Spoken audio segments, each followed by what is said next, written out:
ಇತ್ತೀಚೆಗೆ ಪ್ರತಿಯೊಬ್ಬರು ಕೂಡ ಹಣ್ಣು ತರಕಾರಿಗಳನ್ನ ತರೋದಕ್ಕೂ ಹೊರಗೆ ಹೋಗ್ತಾ ಇಲ್ಲ. ಎಲ್ಲದಕ್ಕೂ ನಾವು ಆನ್ಲೈನ್ ನಲ್ಲಿ ಡಿಪೆಂಡ್ ಆಗಿದ್ದೀವಿ. ಆದ್ರೆ ಇಲ್ಲಿ ಒಂದು ಡೇಂಜರ್ ಫ್ರೂಟ್ ಆನ್ಲೈನ್ ನಲ್ಲಿ ಪರ್ಚೇಸ್ ಮಾಡುವಾಗ ಎಷ್ಟು ಎಚ್ಚರ ವಹಿಸಬೇಕು ಅನ್ನುವಂಥದ್ದು ಪತ್ತೆಯಾಗ್ತಾ ಇದೆ. ಇ ಕಾಮರ್ಸ್ ನಲ್ಲಿ ವಿಷಕಾರಿ ದತ್ತೂರಿ ಹಣ್ಣನ್ನ ಮಾರಾಟ ಮಾಡಲಾಗ್ತಾ ಇದೆ ಅನ್ನುವಂಥದ್ದು. ದತ್ತೂರು ಹಣ್ಣು ಮತ್ತೆ ಬೀಜಗಳನ್ನ ಮಾರಾಟ ಮಾಡ್ತಾ ಇರುವಂತದ್ದು ಬೆಳಕಿಗೆ ಬಂದಿದೆ. ಅಮೆಜಾನ್, ಇನ್ಸ್ಟಾಮಾರ್ಟ್, ಬಿಗ್ ಬಾಸ್ಕೆಟ್ ವಿರುದ್ಧ ಕ್ರಮವನ್ನ ತೆಗೆದುಕೊಳ್ಬೇಕಾಗುತ್ತೆ. ವಿಷಯುಕ್ತ ಹಣ್ಣು ಮತ್ತೆ ಬೀಜಗಳನ್ನ ಮಾರಾಟ ಮಾಡದೇ ಇರುವಂತೆ ಸೂಚನೆಯನ್ನ ನೀಡಲಾಗಿದೆ.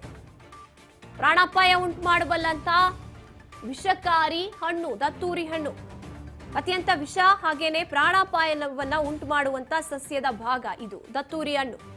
ಇತ್ತೀಚೆಗೆ ಭಾರತದಲ್ಲಿ ಅಮೆಜಾನ್ ಆಗಿರ್ಬೋದು, ಬಿಗ್ ಬಾಸ್ಕೆಟ್ ಆಗಿರ್ಬೋದು, ಸ್ವಿಗ್ಗಿನಂತ ಪ್ರಮುಖ ಇ ಕಾಮರ್ಸ್ ವೇದಿಕೆಗಳಲ್ಲಿ ಇದನ್ನ ತಿನ್ನೋ ಹಣ್ಣು ಅಂತ ತಪ್ಪಾಗಿ ಬಿಂಬಿಸಿ ಮಾರಾಟ ಮಾಡ್ತಾ ಇದ್ದಾರೆ.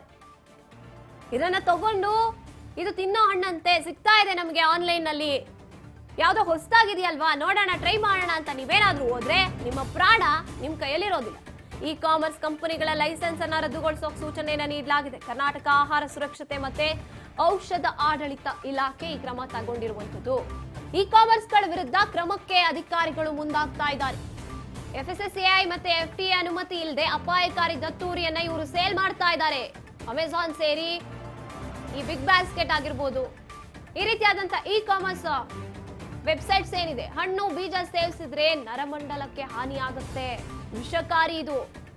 ಅದು ಗೊತ್ತಿಲ್ವಾ? ಹಾಗಿದ್ರೆ ಇ ಕಾಮರ್ಸ್ ನಲ್ಲಿ ಇದನ್ನ ಮಾರಾಟ ಮಾಡ್ತಾ ಇರುವಂತವರಿಗೆ ತಿನ್ನೋ ಹಣ್ಣು ಅಂತ ತಪ್ಪಾಗಿ ಬಿಂಬಿಸಿ ಮಾರಾಟ ಮಾಡ್ತಾ ಇರುವಂತದ್ದು ಇದೊಂದು ಆಘಾತಕಾರಿ ವಿಷಯ. ತಿಳ್ಕೋಬೇಕಾಗತ್ತೆ. ಯಾರಾದ್ರೂ ಯಾವ್ದೋ ಹೊಸ ಹಣ್ಣು ಮಾರ್ಕೆಟ್ ನಲ್ಲಿ ಕಾಣಿಸ್ತಾ ಇದೆ ಅಂತ ಆರ್ಡರ್ ಮಾಡ್ತಾರೆ, ಅದನ್ನ ದತ್ತೂರಿ ಬೀಜಗಳನ್ನು ಕೂಡ ಇವ್ರು ಮಾರಾಟ ಮಾಡುವಂತದ್ದು. ಯಾವ್ದೋ ಆರೋಗ್ಯಕ್ಕೆ ಇದು ತುಂಬಾ ಉಪಯುಕ್ತ ಅನ್ಸುತ್ತೆ ನೋಡೋಣ ಅಂತ ಆರ್ಡರ್ ಮಾಡಿ ಇದನ್ನೇನಾದ್ರೂ ಸೇವಿಸಿದ್ರೆ ನಮ್ಮ ಜೀವ ಉಳಿಯೋದಿಲ್ಲ ಅಂತ ಅಷ್ಟು ವಿಷಕಾರಿ ಹಣ್ಣುಗಳಲ್ಲಿ ಒಂದು ಇದು. ನರಮಂಡಲವನ್ನ ಹಾನಿ ಮಾಡುತ್ತೆ. ವಿಷಕಾರಿ ಸಂಯುಕ್ತಗಳು ಇದರಲ್ಲಿ ಇದೆ. ದತ್ತೂರಿ ಸಸ್ಯ ಮತ್ತೆ ಅದರ ಹಣ್ಣುಗಳಲ್ಲಿ ಆಟ್ರೋಫೈನ್ ಮತ್ತೆ ಸ್ಕೋಪೋಲೈನ್ ಅನ್ನುವಂಥ ಅತ್ಯಂತ ಅಪಾಯಕಾರಿ ನಾರ್ಕೋಟಿಕ್ ಆಲ್ಕಲಾಯ್ಡ್ಸ್ಗಳು ಇರುತ್ತೆ. ಇದು ನಮ್ಮ ನರಮಂಡಲವನ್ನ ವೀಕ್ ಮಾಡುತ್ತೆ.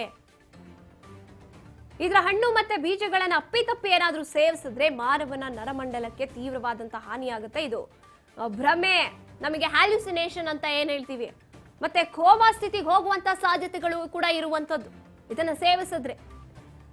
ಒಟ್ನಲ್ಲಿ ನಮ್ಮ ಸಾವಿಗೆ, ನಮ್ಮ ಅಸ್ವಸ್ಥತೆಗೆ, ನಮ್ಮ ನರಮಂಡಲ ವೀಕ್ ಆಗೋದಕ್ಕೆ ಕಾರಣ ಆಗುವಂತ ಈ ದತ್ತೂರಿ ಹಣ್ಣನ್ನ, ದತ್ತೂರಿ ಬೀಜಗಳನ್ನ ಈ ವೆಬ್ಸೈಟ್ಸ್ಗಳು ಇದು ಸೇವಿಸುವಂತ ಒಂದು ಹಣ್ಣು ಅಂತ ಸುಳ್ಳು ಹೇಳ್ಕೊಂಡು ಮಾರಾಟ ಮಾಡ್ತಾ ಇರುವಂತದ್ದು. FSSAI ಏನು ಇದಕ್ಕೆ ಅಪ್ರೂವಲ್ ಕೊಟ್ಟಿಲ್ಲ. FSSAI ವರದಿನೂ ಇಲ್ಲಿ ಒಂದ್ ರೀತಿಯಾಗಿ ಹೌದು ಇದನ್ನ ನಾವು ತಿನ್ನಬಹುದು ಅಥವಾ FTA ಆಗಿರ್ಬೋದು ಹೇಳಿಲ್ಲ ಯಾರೂನು. ಇದು ಸೇವಿಸಕ್ಕೆ ಇರುವಂತ ಒಂದು ಹಣ್ಣು ಅಂತ.